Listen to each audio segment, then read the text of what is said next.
अभी तो इस बाज की असली उड़ान बाकी है। अभी तो इस बाज की असली उड़ान बाकी है। अभी तो इस परिंदे का इम्तिहान बाकी है।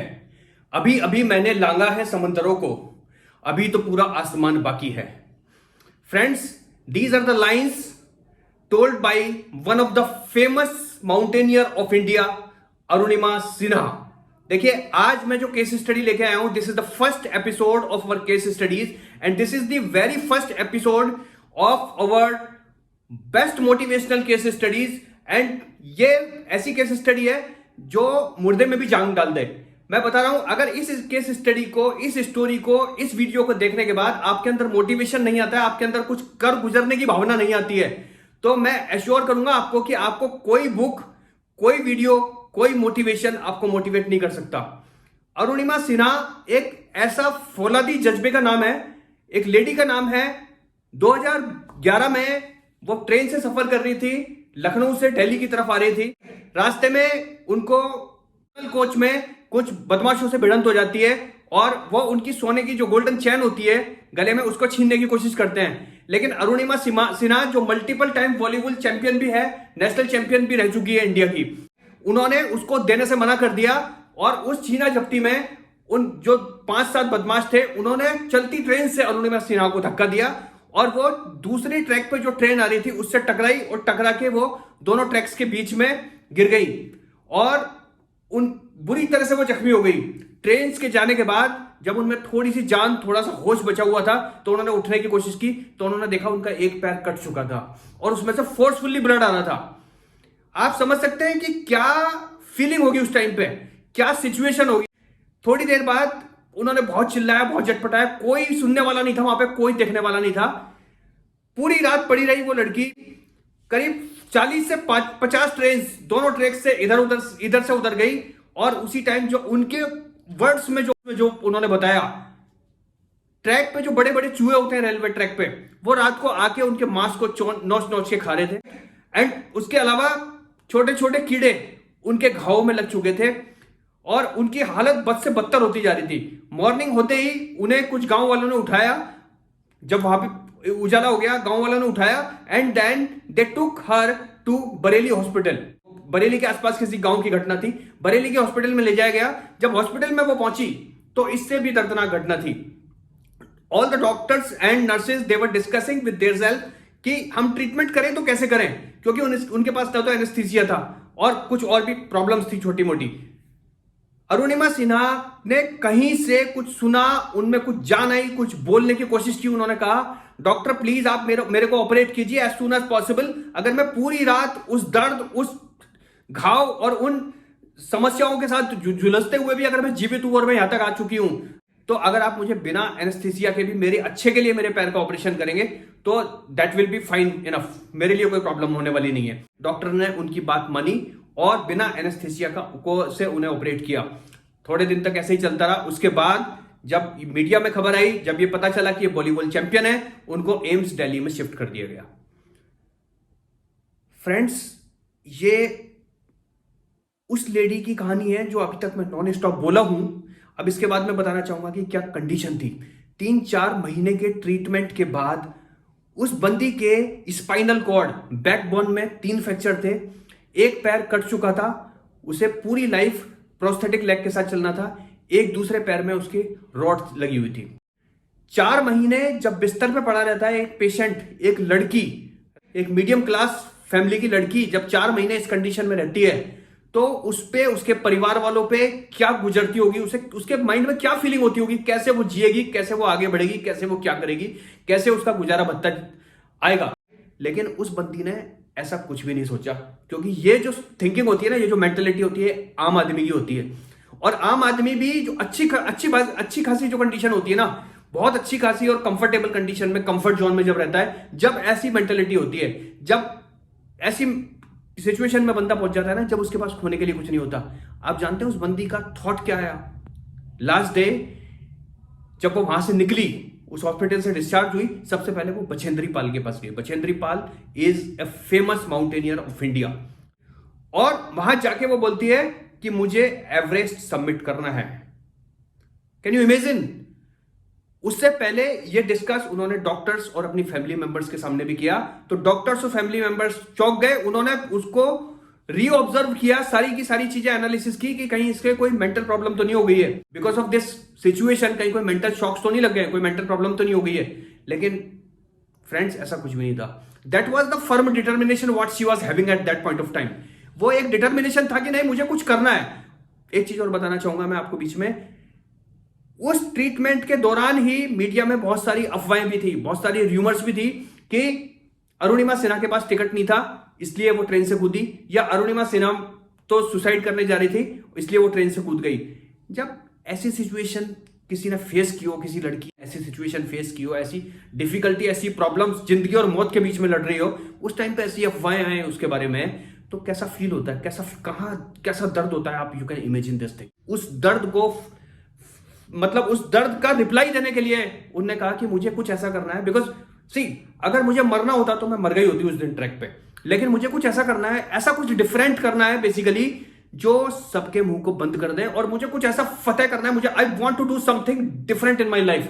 एंड गाइज आप बिलीव नहीं करेंगे, ये एक ऐसी स्टोरी है, it is not a story actually, ये केवल स्टोरी नहीं है, this is a life changing event. अगर आप इसको सुनने के बाद आपके लाइफ में जो भी कोई गोल है, आप वो पाएंगे कि वो बहुत बहुत बहुत छोटा गोल है। आप देखिए, उस बंदी ने जब बछेंद्री पाल से कहा कि मुझे एवरेस्ट सबमिट करना है, बछेंद्री पाल ने जब 5, 10, 15, 20 मिनट उसके साथ डिस्कस किया, उसकी आंखों में आंसू थे। उसने बोला इस कंडीशन में स्पाइनल कॉर्ड में 3 फ्रैक्चर, एक प्रोस्थेटिक लेग, दूसरे लेग में रॉड डली हुई है, पता नहीं कितने वाउंड, कितनी कितनी इंजरीज है पूरे बॉडी में, उसके बावजूद भी ये लड़की सोच रही है एवरेस्ट इज नॉट, मतलब it's not a joke actually. लेकिन उसने बोला कि अगर तुम्हारा डिटर्मिनेशन है और तुम्हें वहां पे जाना है, तो इट मींस अगर आपने इस कंडीशन में ये सोच लिया तो इसका मतलब आप वहां जा चुके हो, अपने अंदर तो आपने फतेह कर लिया, अब तो लोगों को दिखाना है। उसके बाद this is not very easy, ये बहुत कोई आसान काम नहीं था उसके लिए, बंदी के लिए, कि डिटरमाइन कर लिया और ठीक है फिर उसके बाद निकल गए। देखिए, एवरेस्ट सबमिट करने के लिए बहुत बड़ी कैपिटल की रिक्वायरमेंट होती है, 40, 50, 60 लाख रुपीज की रिक्वायरमेंट होती है। There was nobody to sponsor her actually. अच्छे अच्छे बंदे, अच्छे अच्छे क्लाइंबर्स को स्पॉन्सर करने के लिए स्पॉन्सर नहीं मिलता है, लेकिन उसने हिम्मत नहीं आ रही, एक ने उसको रिजेक्ट किया, दूसरे के पास गई, दूसरे ने रिजेक्ट किया, तीसरे के पास गई, और उसकी ट्रेनिंग कंटिन्यूस चल रही थी। उसके बाद हमारे इंडिया के सबसे बड़े बिजनेस हाउसेस में से एक, और जो मेरे रोल मॉडल भी हैं, रतन टाटा सन्स ने उन्हें स्पॉन्सर किया।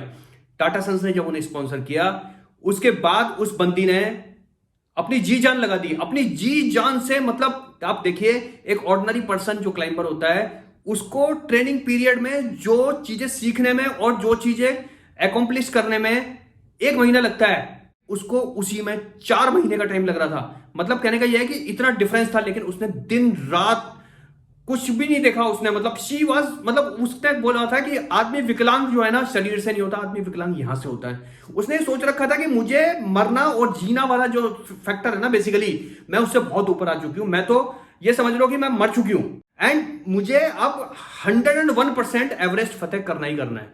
अब आप देखिए, जब इस लेवल का डिटर्मिनेशन होता है ना किसी के दिमाग में, तो वो मतलब वो कहते हैं ना, एक बहुत पुरानी कहावत है कि जिस बंदे के सिर से मौत का डर खत्म हो जाए ना, वो सबसे खतरनाक बंदा होता है, and she was one of them. उसने तैयारी करनी शुरू करी, उसके बाद वो बेस कैंप तक पहुंची। वहां पे जाने के बाद शेरपा लेना होता है। शेरपा एक असिस्टेंट होता है एक्चुअली, जैसे कभी आप वैष्णो देवी गए हो तो वैष्णो देवी में आपने देखा होगा एक पिट्ठू साथ में रहता है, वहां का एक पहाड़ी बंदा होता है जो आपका लगेज वगैरह कैरी करता है, थोड़ा बहुत आपको गाइड कर देता है, राइट।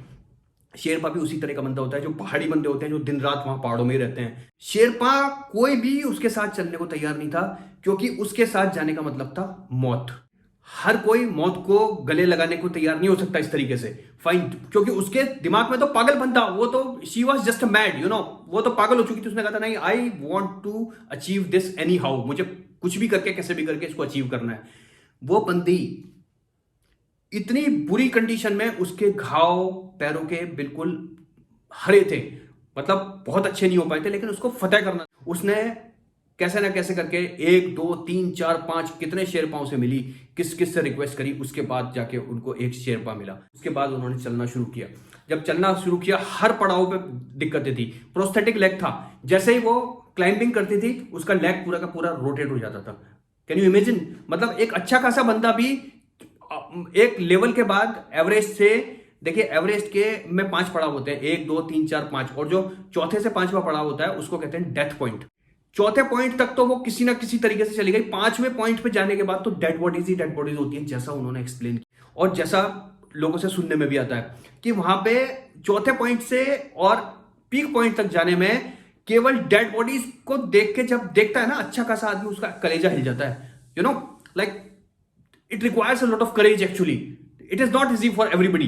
तो उस बंदी ने उस स्टेज पे जाने के बाद, क्योंकि उसको टाइम तो ऑलरेडी सब लोगों से ज्यादा लग रहा था, लेकिन वो उस स्टेज तक पहुंची किसी भी तरीके से करके। उसके पैरों में जितना वो प्रेशर डालती थी, उसके जगह जगह से ब्लीडिंग हो रही थी बॉडी में, उसके बावजूद भी वो बंदी वहां तक पहुंची।